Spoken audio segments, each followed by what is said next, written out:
subscribing, and leaving comments.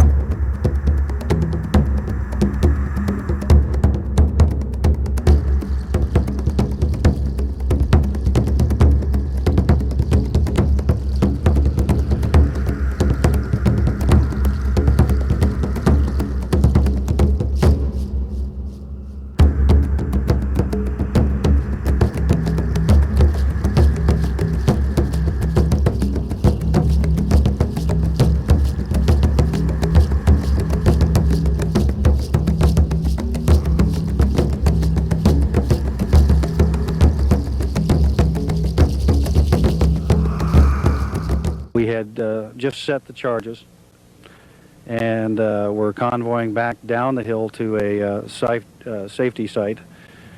And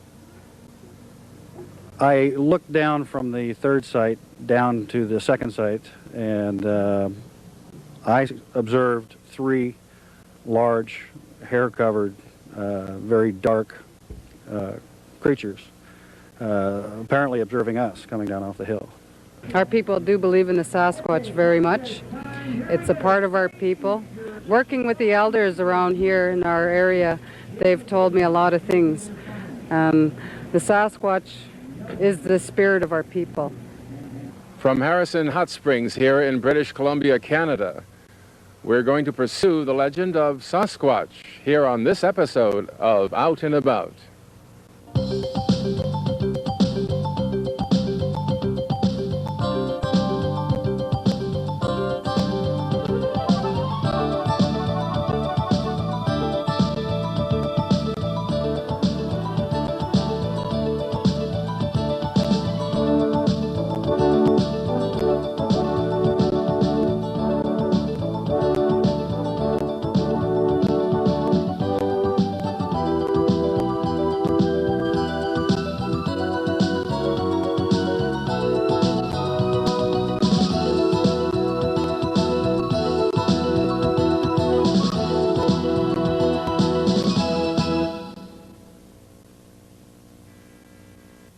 In the beginning, of course, this was just an Indian legend, and it was supposed to be giant Indians with long hair. The hippies hadn't come along yet, and the hairy giant was just a big human with long hair. When we got involved in actually looking into it, we found that we weren't dealing with anything like that at all, that it was a species of ape, and as the information accumulated, it's strictly an animal, no element of humanity whatsoever. And moreover, it's more and more obvious it's a tremendously widespread animal. The same reports are from virtually every part of the world. I really didn't want to accept that what I was seeing was apparently what they call Sasquatch or Bigfoot. After about 10 seconds of that game, I had no choice but to believe what I was seeing was what I was seeing.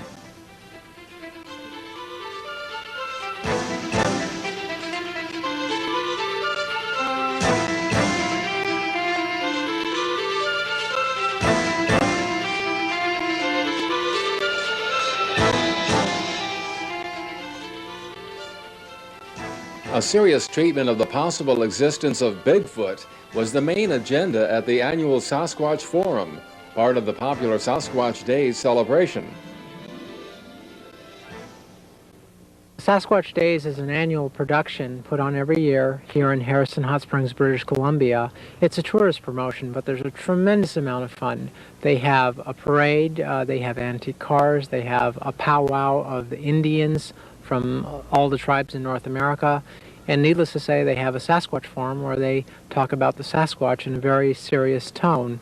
They also have hikes, races and tournaments, all in an effort to bring people here, and especially families, for a weekend of enjoyment. This is a great setting for this forum here in Canada. Why was it chosen? That's a good question. I don't know. It's a nice area. It's the home of John Green, who's one of the most prominent Bigfoot investigators in the world. And I guess back in the 50s, they had a local Sasquatch hunt, and it's become kind of an annual type of thing that's been revived in the past 4 years. It's no surprise that the residents of Harrison Hot Springs decided to associate the Sasquatch legend with their community. The area is an idyllic place nestled within the mountains filled with patches of untouched wilderness, the perfect home for a family of Sasquatch creatures. Throughout the city are many not-so-subtle signs of the creature's formidable presence, as RV parks and motels take on the name of the legendary beast with humorous and colorful displays, making it a Bigfoot-friendly community.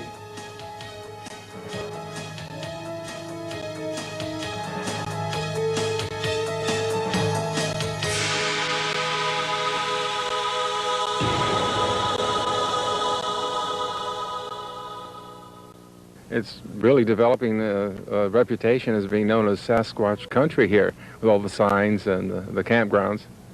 Definitely. It's needless to say, it's a tourist attraction, but as you can see in the Sasquatch Forum itself, that there are some very serious speakers talking about the serious end of things, about the phenomenon. The Sasquatch has been known around here since the early years of the century. The U.S. didn't really get into it until the 1950s. Well, that's interesting. So Canada was first in its... By about 40 years, yeah. Well, of course, the Indians have always have just been a common knowledge to them, but the white community didn't pay any attention. And then there was a man on an Indian reserve down the Harrison River here that started writing stories about it back about 1915. So the name Sasquatch is derived from one of the local Indian languages. They say it's not good to see him in the front because he could take some of your spirit if he wants. It's up to him. But I was just glad I got to see him. Now, is Sasquatch rather tall, I imagine? Oh yeah, they're about 10 feet tall and up. So that would be about the size of what you saw. Oh yeah, he was big. When he came around, the water was really high and was so high you couldn't see any land at all, but the water was up to his hips anyway, is what I saw. It's more like a great big man, you know, with lots of hair and all this.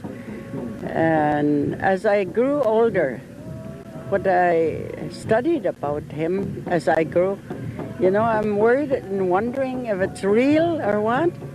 And people tell me they see him, and he stands about over 6 feet tall and all this. But to me, I was told that he was just a big animal, like, you know, to me. Zunaqua is wild woman of the woods, and Bokwasa is wild man of the woods. And of course, with Native people, they have this continuum from the mythological into the real, and we have a problem there because we're much more discreet. But many, older people especially, know that this is a real animal and talk about it as such. Younger natives, many of them, have the same problem that we non-natives do, and that is we think it's mythological, and we treat it as such. So there was a case recently where a young native fella saw a Sasquatch and was totally freaked out because he had thought this was just a story, and it turned out to be real. So it's kind of an interesting situation, and maybe that's part of my rationale too, helping vindicate people like, well, older native people who say it's a real animal, confirm, yes, it is. We're just a little late picking up on it, that's all. Though serious scientists dismiss the possibility, there are compelling arguments in favor of Sasquatch's existence. None are as dramatic as the numerous eyewitness sightings which have been reported by credible witnesses for decades. You know, you do go through a process of trying to ask yourself, you know, who do you tell? You call the police, the local zoo, and it's frustrating. You don't know. And it was quite by chance that about 2 months later, I had been looking through the paper, and in the classified sections of all places, I see the words, very bold words, Bigfoot, and that caught my attention. And I looked, and there was a group out of Oregon called the Bigfoot Research Project that was actually soliciting for people to field research for this outfit. It just had a P.O. box to send a resume to. I jotted down about a one-sentence letter saying, I saw something. If you're for real, here's my number. And they did get in touch with me. When somebody reports having a Sasquatch sighting, a Bigfoot sighting, you immediately, as you meet the person, your mind or your computer scans that person. You know, all kinds of the way he dresses, the way he acts, the way his surrounding. So you're already influenced by things which might have nothing to do with his sighting reports, which might turn you on or turn you off. And then, of course, you know, if you interview hundreds of people, after a while you get a feeling for what rings true or not. There are a great many influences on witnesses, both from inside their own head and feelings. They can misperceive very easily, and there are external influences too, moving shadows, distance, things like that. One's expectations have a great influence on what one sees, you know, because they'll remember different things because they're attending to certain different things at certain times because their focus is in another direction. Did the thought that these could have simply been large humans cross your mind? Not at all. No. In fact, if you were to enlarge, say yourself, to the height of 8 feet, you would not even have the same silhouette. I mean, yeah, they were on 2 legs, but their arms reached down almost to their knees, and their legs were a lot longer, almost as if you were stretched out. If someone sees something suddenly, like an accident or a cougar or a Sasquatch, this selective perception that they have will allow them to see only certain things, and they don't process all the information that they have. And what they do, being logical creatures, they have to make sense of this. So they fill in the gaps with things that they really weren't aware of, because it has to make sense to them. What would be an example? Well, if someone saw a creature that they believed was a Sasquatch, but they didn't see its hands, and they were asked what kind of hands it had, they don't really know. So quickly their mind puts together something logical, and they will report the hands being something that they think the creature should have, or that they've heard that Sasquatch creatures have. There are some people reporting sightings of Sasquatch which you absolutely are convinced that they're telling the truth.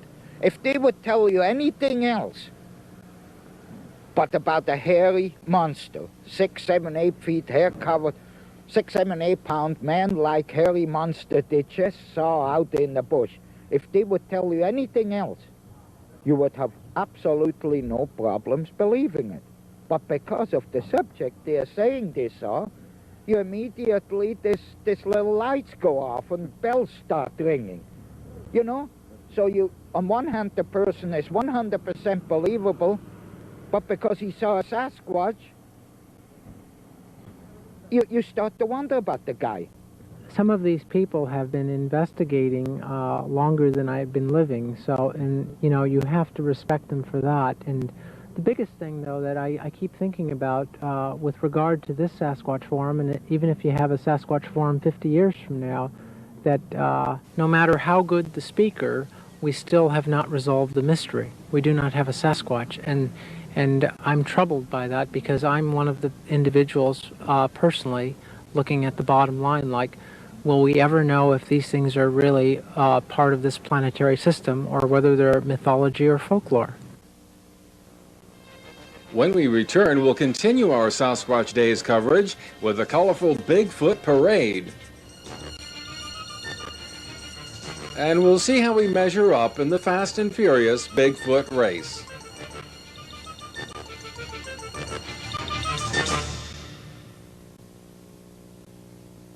I'm beginning to think that on the coast of BC, we have actually a very good area for Sasquatch, with all the islands and the beaches.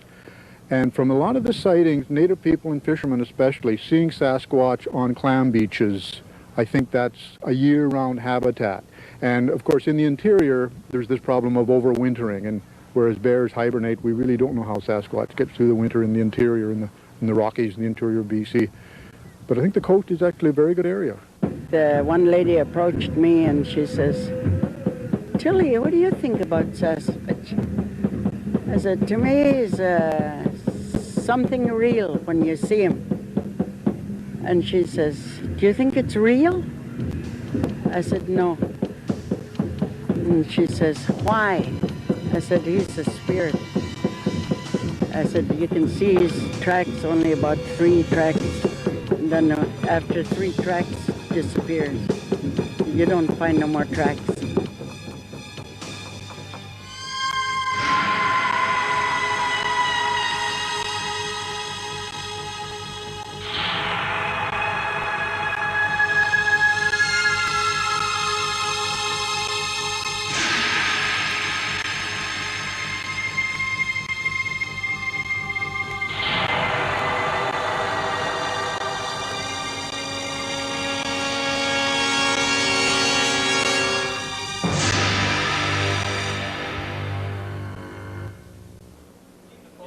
Investigators at the annual Sasquatch Forum examined castings made from the Patterson-Gimlin Bigfoot sighting, the most compelling evidence yet of the possible existence of Sasquatch. They're all from the same small area around Bluff Creek in Northern California, which is where the first Bigfoot excitement started, and also where the famous movie of the Sasquatch was made. And they represented 4 different individuals from that area. The difference between this and all the other sort of paranormal subjects like sea serpents and flying saucers is that we're trying to find the answer to a real physical question. There are footprints, and they have to be made by some physical agency, and we're trying to find out, to establish what that is. And of course the casts are the evidence that those footprints did exist. As they say, you can't prove it does not exist. So therefore you have to prove that it does exist. And in order to do this, you have to evaluate the physical evidence, and physical evidence is the footprints. That's my biggest battle with these people. The footprints is physical evidence, so look at them, evaluate them, and make damn sure that what you're looking at is real and not some faked hole in the ground somebody put there. Either it's this animal, which is obviously would be a sensational discovery, or else you have this continuing pattern of hoaxing by humans across the whole world and as far as the recorded history. And yet no scientific institution has ever put a team together to attack it from both directions and find out which is the answer. You need people out there on a full-time basis with technological equipment looking in key locations to go after this thing. And I think we should. I think it's imperative. I mean, there are not that many people, maybe less than a handful, who are out there on a systematic basis looking for Sasquatches. Visitors looking for Sasquatch in Harrison Hot Springs need look no further than the annual Sasquatch Days Parade, a colorful celebration of the famed creature, as well as an excuse to trot out the community's musical talent. It's a lively celebration of local color, where many city clubs and organizations come together to honor the big guy that is bringing fame and notoriety to their community.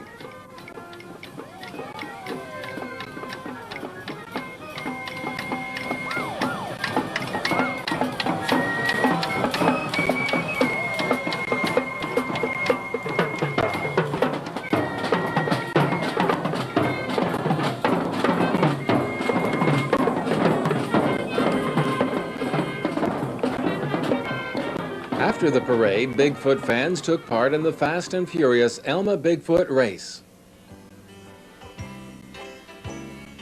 The brainchild of a group from the city of Elma in the state of Washington, the Bigfoot race pits 2 teams against each other who race on huge, oversized feet in a supreme test of endurance and coordination.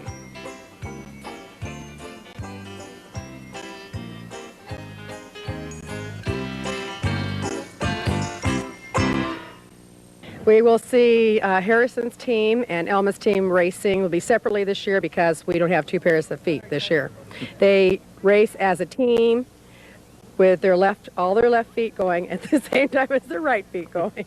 The left and right at the same time? This is right. At the to same, go forward. this is right. Back and forth. Now, what about the size of these feet? They're 7 feet long, 3 feet wide. All right, so that's kind of the restriction, right? They have to be that. They can be streamlined if you prefer, but they have to be 7 feet long, 3 feet wide. And the only thing somebody has to do to topple the champions is to go a little bit faster than the other. This is true. Yeah, so they need to practice in between the races. We do this every year. You have the large feet with 4 folks, and you have to get in sync. If you're not in sync, you don't go anywhere. So it's really not a sport of strength. I think we've decided it's a sport that requires incredible teamwork. Wearing Bigfoot hats that made them look like mooses, the team from Elma kicked off the Bigfoot race, setting the standard of teamwork and coordination. And as others followed suit, it was obvious that it definitely looks much easier to do than it actually is.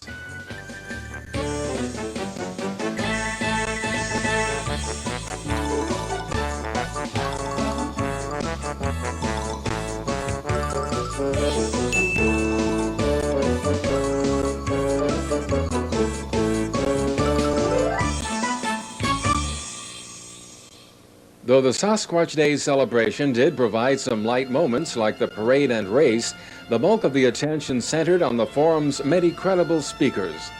Armed with evidence in the form of castings, graphs, and slide presentations, investigators used the forum to try to penetrate the wall of skepticism which has hampered serious scientific investigations. Part of my presentation today was, this whole spectrum we have from sort of total acceptance, which we had with the plaster cast. We knew what they were when we found them. And then to honest disbelief, not knowing what it is, to this kind of denial and suppression, which a lot of people have. And I can't blame people, but, where they try to make it into bears or other humans and things. And there is this option. There is an option out there. It's real. I think there's enough evidence now. We haven't yet demonstrated it to some people. But there is this evidence which does need to be reviewed, and when reviewed, it does indicate that there is a large bipedal ape existing, at least in Western North America, and that we should just continue working on it and take it seriously. What would happen if Sasquatch were found? It would be the biggest discovery of the millennium, because here you have a primate that nobody knew was here in North America, that is not only here in North America, but we have reports coming from just about all continents on the planet. And the biggest fascination is that we haven't collected a specimen yet. And so to the people who keep an open mind, that is a tremendous argument to advance to say that the reason you have no Sasquatch or have not found one is because there's nothing to be found. Though mainstream scientific opinion dismisses the Sasquatch's existence, it is of little comfort for the countless eyewitnesses who face shame and ridicule when sharing their experience with others. I don't mind telling people if they ask me about it. I struggled with coming forward with it any further than what I had. But the real question was, to me, originally I was looking at it from the perspective of, am I willing to risk my reputation, my credibility, have my sanity questioned just to let people know about this? And then I started thinking in a little different terms, am I willing to shut up and deny this ever existed just because of what somebody else thinks? And I chose no. This is what's happened. I have a clear conscience, and I think it's really interesting. I consider myself very fortunate. I doubt I'll ever see it again, and I'm just happy to belong to a fairly exclusive club of people that are just a one in a million.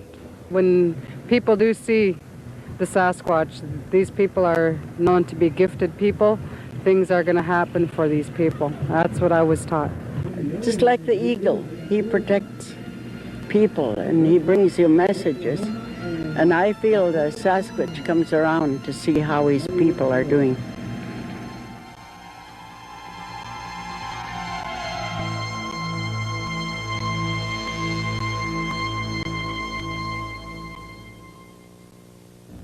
This year's forum brought together many of the world's foremost authorities on the Sasquatch phenomenon, offering evidence, eyewitness accounts, and the latest theories, despite continued public skepticism.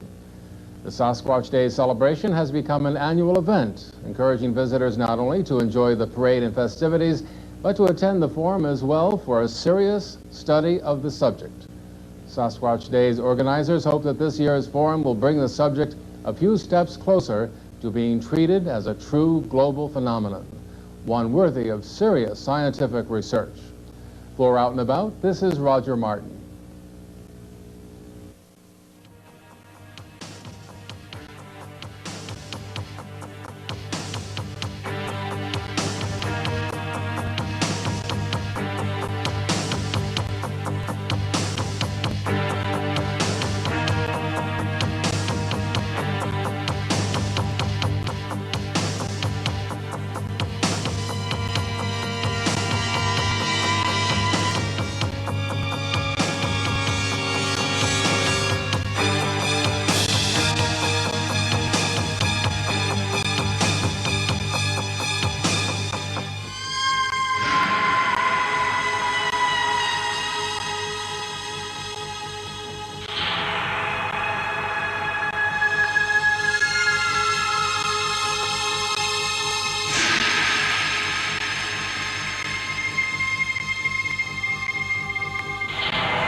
If you're enjoying all this rare and unique content, please show your support by subscribing and leaving comments.